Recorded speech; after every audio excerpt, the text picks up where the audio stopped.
Hello, I'm Michael D'Andrea, and this is another version of Taking It to the Streets. We're excited to be in Milwaukee, Wisconsin, where we're going to have an interesting conversation with Sherman Thomas, a person who I've just recently met and who have found him to be interesting for a number of reasons. Specifically tonight, we're going to focus in on a couple of issues here. Your commitment and passion to deal with the academic racial gap in the United States, and very concretely some of the things that you're doing to help narrow that gap down. And then as we go around the country, we're always interested in how African American men are dealing with the issue of racism in our society. And racism is a big part of the academic achievement gap in the United States, and it's institutionalized. So maybe we can start off the conversation. I know you have a rich and varied background, and I'd like you to introduce yourself to the audience so they get to know you a little bit. Okay, again, my name is Sherman Thomas. I am a proponent for education, particularly with African Americans. I went to a predominantly white school district growing up. I lived in the inner city of Milwaukee, and I started off going to some of the inner city schools, and my mom realized that was probably not the best thing for me.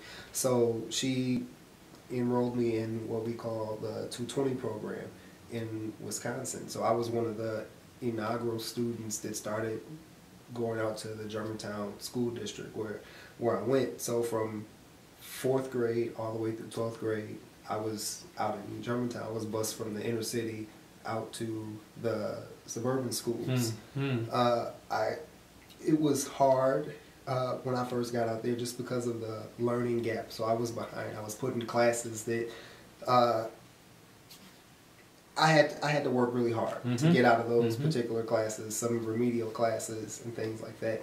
But I was able to persevere, and I was pretty successful. Upon graduation, I ended up going to Southern University and A&M College in Baton Rouge, Louisiana on a track scholarship. And I graduated in 4.5 years. And then I went back to school and got my master's in history from Southern University. And what was your bachelor's in? Psychology. Psychology. Okay, there's a lot of folks out here that are smiling right now. Yes.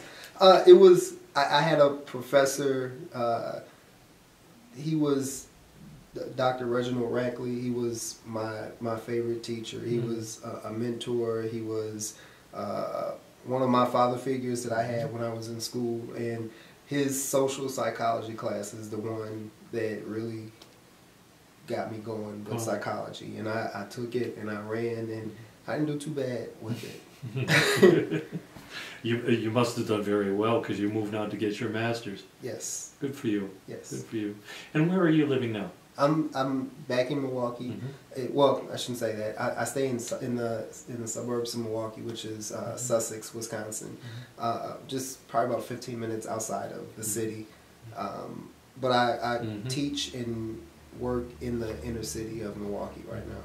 So the challenges that you faced early on, from 4th grade to 12th grade, and the realization of your own unique genius as you moved in advance, they must have been major factors in you choosing the path that you're on right now in your work world. Well, ironically, I come from a educationally driven family. I'm actually a 3rd generation college graduate. My grandmother went to Alabama State University. So if you think back to how my grandmother was, she's passed away since then, but she was in school at Alabama State during the 40s. And then, so then you have my mom and my dad, who went to Lincoln University in Jefferson City, Missouri. They took me with them when they went to school. So that's all I saw. Was I saw my grandmother teaching. She was a kindergarten teacher. I saw my parents go to school and graduate. Yes, they struggled, but they managed their way through. And myself, that's all I knew. I knew that I was going to go to college. I wasn't interested in the service. I wasn't interested in the trade. I was, Sherman, you were going to go to college. And that was my goal. Whichever college it was, I got there. And you sound like you've had a lot of success and a lot of pleasure and a lot of lifelong learning.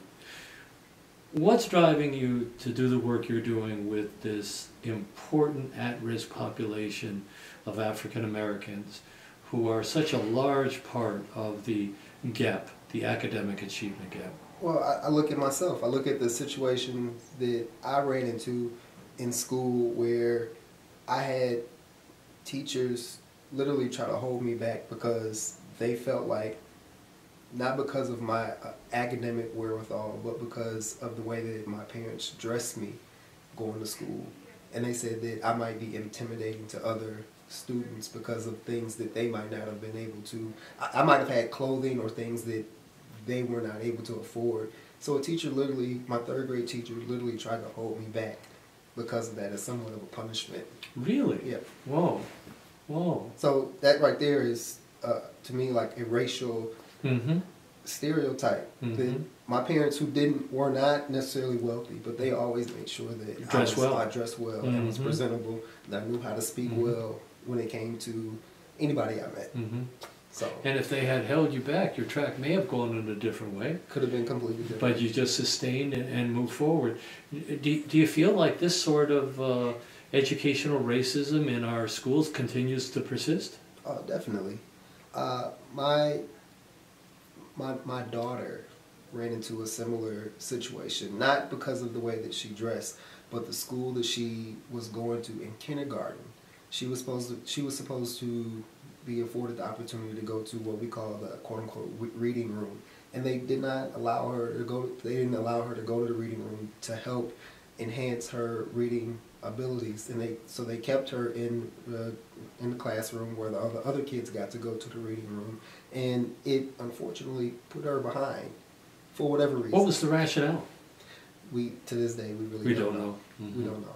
It's unfortunate, but she since then has caught up. And she's on par or maybe even above where other children are at her level. Unfortunate, though, to have to go through that experience, because we're supposed to be a nation of equal treatment. Correct. Right? And helping people to realize their potential. Exactly what are you doing now in this school?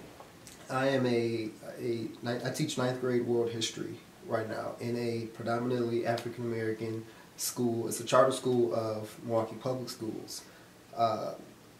But on top of being a teacher, I'm also a mentor, a counselor, a father figure, whatever it is that these kids need at the time. So, what do you find that are some of the common needs that you help fill that you're a little bit surprised at?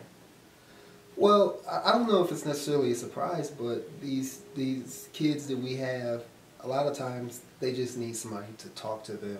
They need somebody that is there to listen to them. Because the reality is, if you can get them to trust you, these kids will go through the wall for you. And they'll try. And a lot of times that's all they're looking for, is just for somebody to say, Johnny, you can do this, and then you push them forward and they'll go, like I said, they'll go through the wall for you. So building trust is being there to be a listener. Yes. But at the same time, I just heard you say not only a listener, but someone that is really encouraging to say, Johnny, you can go somewhere now. Right. Okay. Now, how do you think that would work in terms of building trust if you were a white teacher in a predominantly black school? It's gonna be. I think it's gonna be difficult because these kids, where they come from within the inner city, they're gonna question, how is it that you even relate to me? Not saying it can't be done, but what are you doing to make yourself understand where it is that I come from? Are you that teacher who yells at students because their heads down, or did you really take the time to find out, well, why is Johnny's head down? Maybe Johnny was up all night because he was raising his brothers and sisters when mommy and daddy were out doing who knows what, and I'm tired in the morning because I had to make sure that my baby brother was taken care of. That's a really good concrete example of just extending care. and if I can kind of paraphrase it again, because I'd really like the audience to catch that, is to really step back and wonder why a student, particularly a student of color, might be having his head or her head down on the table, might be as important a reason as you just said, raising their brothers and sisters when mom and dad are doing something else. I've had the conversation with a lot of my friends where we talk about there's so many other issues that go on prior to the student even getting to the school. Mm-hmm. Do they have the clothes to be able that they need to wear to get to school? Did they eat breakfast? Were they up all night? You don't know what their parents might have been doing. You don't know what they might have seen the night before. It's all kinds of different things that come up that play a factor into what's going on with these kids once they get to school. So giving them the inspiration, the support, the care are really keys to helping them get motivated. How about in the classroom? Let's talk about classroom management, not in the traditional way of looking at punishment, discipline, and that kind of stuff, but how do you manage your students so that not just one student feels the inspiration, but you create a community in the classroom of connection, of care? How do you do that? Well, I think one of the best techniques that I use, and you have to remember that every student is different, so you have to be able to reach them different ways. But one of the ways that I'll talk to them is I'll pull them aside instead of trying to embarrass them or talk to them in front of the entire class. I'll pull them aside and just let them know, I know this is not you. I know that you are. You can do so much better. I'll say I need you to be one of my leaders in class. So you're giving them responsibility. When they get responsibility, then they're more willing to do what's right or to try to help control the rest of the class. So it's small things that you can do to, maybe that's the psychology part of it, that you can do to get them to be on your team. And keep the class in order. You know, we have educators that are watching this conversation we're having, and we have counselors, school counselors that are listening to this conversation. And I guess I'm wondering, how many of the teachers watching this video or counselors have utilized exactly the techniques you're saying? By a counselor talking to a teacher, really encouraging the teacher not to publicly, in front of other students, reprimand a student, but pull them aside. And then add to that, not only pull them aside, but to explain to them that you really want them to be a leader in this class and they have responsibility that goes beyond themselves. They sound so simple, but I bet there's a number of people that are nodding their heads as we carry on this conversation saying, yeah, those are good ideas. Right, there's different things that you could do. You can get them, for some reason, kids like to come up to the board and write. So if you have a kid who if you can get them to come up and write, or what I've noticed in my classes is they like to read out loud, even the ones who struggle.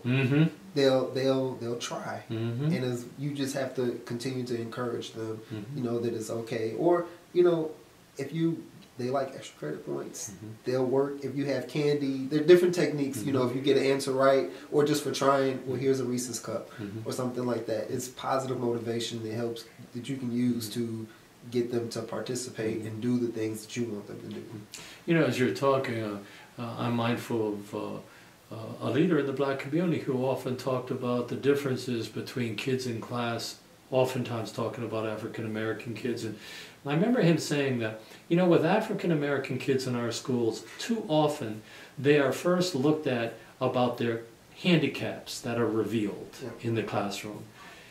And a little time is spent on looking at the genius of these kids that's concealed. Just the opposite for white kids.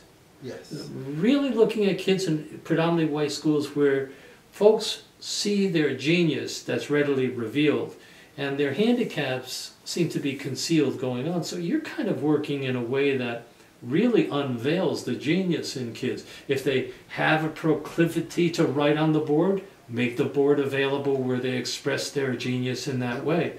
If they want to read, even if they can't read always accurately, they enjoy reading, kind of doing that way. One of the projects that we just finished working on was we had a African American dynasty project where I gave them 12 African dynasties, 12 African queens and 12 African kings, and I let them choose. I put them in groups. I chose the groups, and they worked on that project. They got to choose one of those particular entities, and when I gave them complete autonomy on however they wanted to present that information. Only thing I said is, I need to have a paper, a small research paper, to their level, from that they needed to submit to me. And the work that I got PowerPoints, I got the trifold boards, I got some kids were acting out a particular scene. Some people showed different slides from Shaka Zulu. It was interesting just to see. Just on their own. On their own. Yeah, really interesting. The creativity just coming out. Yes. What does that do from your observation of kids' racial identity development? Well, at the school that I teach at, Universal Academy for the College Bound, every day we call our young scholars either kings or queens. That's great. So that's great. So, and that was the reason. That's what led me to come up with the African Dynasty Project. Well, let's find out why we call each other kings and queens. Because there's so many people that just go to slavery as that's where African or black history started. We were kings and queens before slavery started. So from that standpoint, let's find out what actually happened. What happened to these kings and queens, and how did that transition into slavery, and then how did that transition into what was going on with the African diaspora, and then everybody coming when we get to the United States, or even other parts of the other country. How did that lead us into, as far up to the 60s with the civil rights movement, and even what's going on now with Black Lives Matter? Why are we? How did all of this stuff happen? But before all of that, we were kings and queens. Really a good foundation. Yes. How do the kids relate to what's happening now? I don't think they get it. In all honesty, I don't think they see it happening, and they think this is a part of everyday life. This is just a part of how. This is what happens. And are you talking about the violence that's pervasive in our specifically society? About the violence. So what I try to do is I try to show them more positive figures. I try to show them Barack Obama, and you may not agree with all of his policies, but look what he accomplished.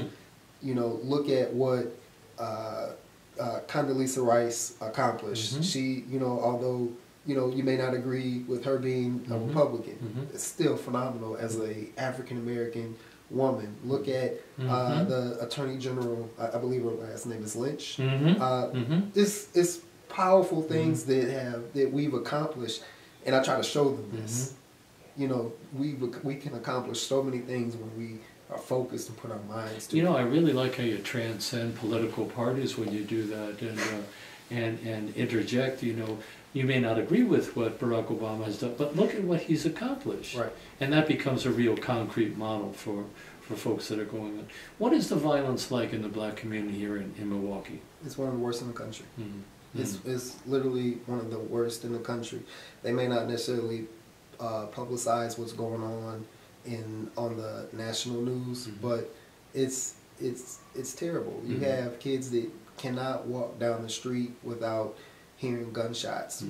Last year, I believe there was a little baby that was sitting on their grandfather's lap and was shot. A drive-by? It was a drive-by, shot through the window, and it's unfortunate. Now, on top of that, you have more and more media attention on police officers and security guards that are being taped. Yes. Shooting, sometimes right in the back, or handcuffed. What are these kids making sense of that? I think my opinion is that they think that this is everyday life. And my goal as a teacher, and the teachers that I work with, is to show them that this is not how the real world is supposed to be. This is not the way it was intended to be. We, as a school, have a philosophy that we're not going to have metal detectors at the door. We want you to know that this is a safe place for you to come. Do you have metal detectors at the door? There are no metal detectors at our door. And it's explained to the kids why there's no metal detectors? We told them that this is going to be a place that you're going to be able to come and be successful. You're not going to have to worry about the foolishness that goes on. And we've had very few incidents when it's come to violence. That must be a relief for kids to find a safe place like that. It is, because what we found out is there were kids who did not agree with the way that we operated as a school, and they left. And they went to some of these schools that they have to go through metal detectors. They have to deal with kids who maybe really don't even care, and then they come back and say, "Can we come back?" But you know what? You left, and that spot's been filled. So now you have to try again at the end of the semester, or at the end of or the beginning of next year, if you want to come back. An important lesson. It's a very important lesson. The grass is not always greener on the other side. How's the parent participation in a school like that, where you start off by indicating the students are kings and queens? The parents truly do appreciate it. I've had parents say that they really wanted their kids to know about African American history.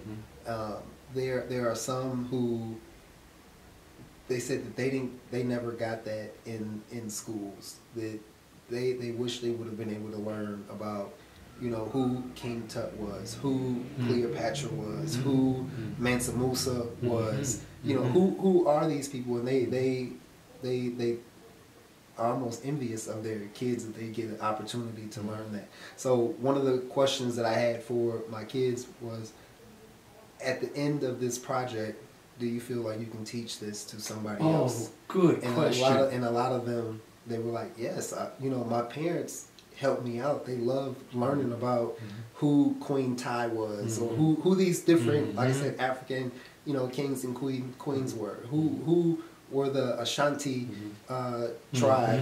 What went on back then? It was phenomenal. It was a very good project that we had. I wanna pause and just reiterate that technique, because when we do psychoeducational training in the classroom with conflict resolution or anger management or the different psychological life skills that are real important, I loved what you just said to the students, which is, okay, now that we finish this, do you feel like you could teach someone else about that? Another really interesting technique. And for those kids that look you in the eye and say, yes, I think I can, it's another form of empowerment. Yes.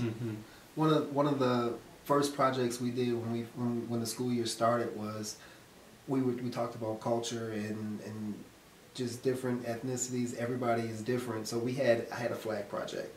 So the project was, you got to pick a small flag out of my brown paper bag, and only country that they could not choose was the United States, because we're here. So, and some of them were frustrated because they didn't know where Costa Rica was, or they didn't know where Italy was. But when they began to learn about that particular place, and I said, well, do you think you want to visit there? And some of them were like, yeah.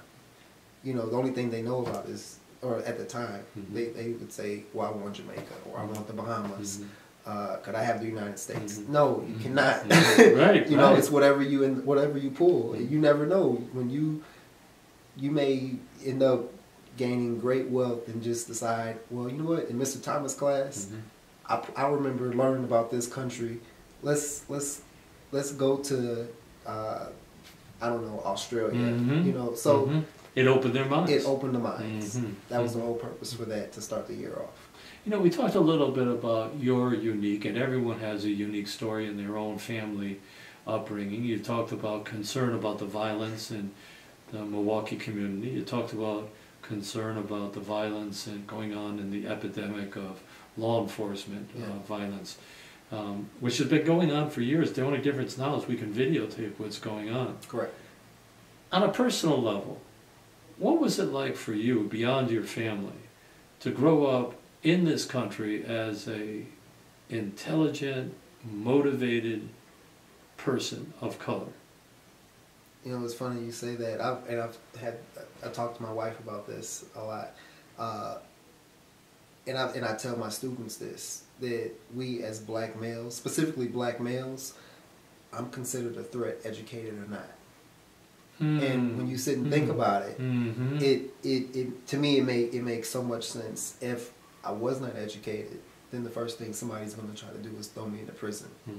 But being educated, people will try to hold me back from attaining, you know, whatever, being the president of the United States. I mean, look at what goes on with President Barack Obama. Huge symbol of hope. He's, you know, a brilliant man. Yes, like I said, is. you may not agree with his policies, but you can't deny his brilliance. You can't deny his brilliance. You know, and look at his wife.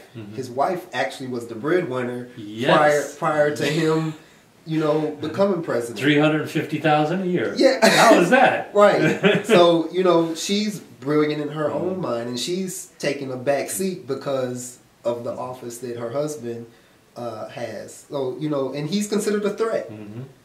So many people disagree with him because of his policies or philosophy, and I don't agree with everything that he says. Some things I do, but he's considered a threat. But at the same time, there are so many blacks that are in prison. We continue to build these prisons and not more institutions of higher learning. Why? That's the question that we have as a black community, is that to be able to put more blacks into the penitentiary. Let's say it is. Let's go a step farther then. If I said to you, we have a society, like any society, that has a certain type of organization. Right. And in that organization, we have people that are at the top, right, and people at the bottom. And if I were to say to you that the people at the top are becoming fewer in number as the number of non-white folks increase, and there's this unprecedented phenomena where white people, either consciously or unconsciously, recognize that the demography of the United States is changing in an unprecedented way. So I would think that it's possible that the threat of losing their privilege as the dominant racial group in society leads to a strong unconscious feeling of being threatened, particularly by black men. Is that something you think is a plausible rationale? I don't think it's unconscious. I think they're conscientiously trying to do it. In order to maintain their status and privilege. Maintain the status and privilege.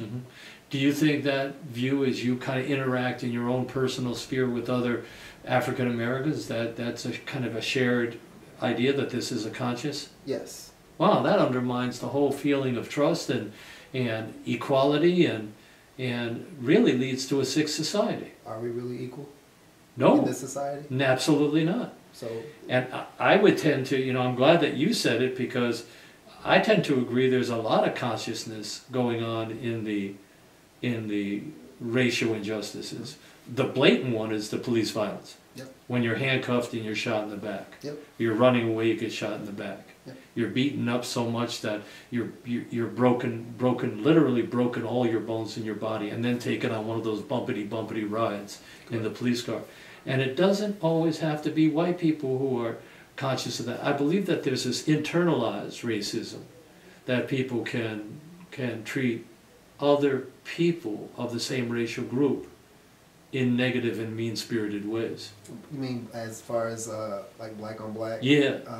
Or Hispanic on Hispanic? That happens. That happens within our community. It's unfortunate. We talk about the social elite. If you have, I guess, quote unquote, made it? What are you doing to help bring up or build the bridge to help bring your other brethren up?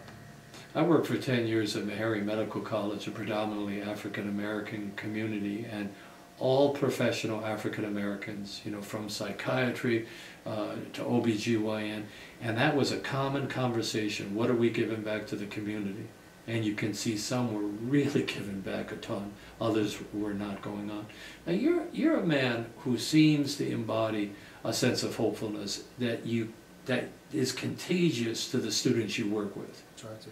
Are you hopeful about our future overall? Yes, I am hopeful, because at least what I try to do, and many of my peers, is we try to show these young kings and queens that you have options.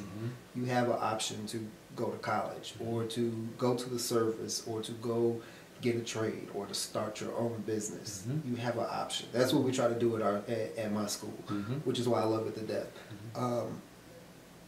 Our kids, a lot of times, they just need to know that there's somebody who's backing them, and with continuously doing that, there may be some that may fall by the wayside, and that's unfortunate.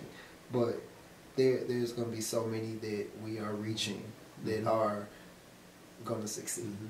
Sometimes the roadblocks seem impossible to move beyond without some sort of more direct action. Dr. King, Malcolm X, and others talked about organizing communities where civil disobedience becomes an important tool to promote justice and health in a community. Just recently, the University of Missouri had this really interesting unity, mainly of African American students, 7% of the 35,000 African American. The entire football team said, we're going to support the call for the resignation of the president.